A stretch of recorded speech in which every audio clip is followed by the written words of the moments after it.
This is a night latch, normally used in some front doors and back doors.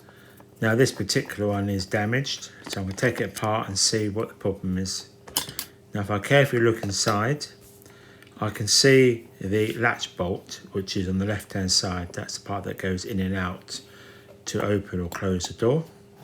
And on the other side, the turn knob that moves the operating cam, which then moves the latch bolt in and out.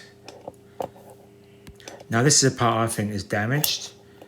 If you look at it carefully, it looks like that the actual latch bolt is bent upwards. Now I'm going to try to remove that, and now I've lost the spring.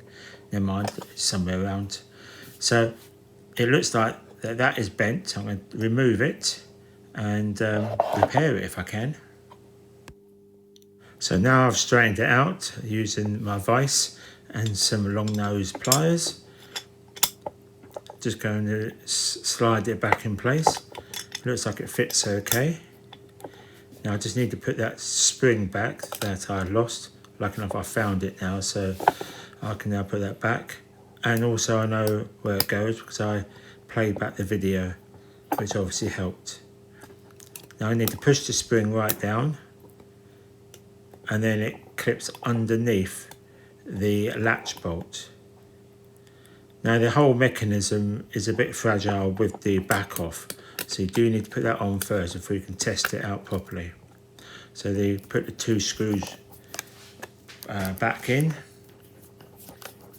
like so, and then you can test it.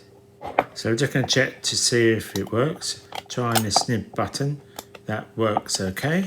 So by turning the knob, I can check to see whether the latch bolt goes in and out, which it does, and also the snip lock.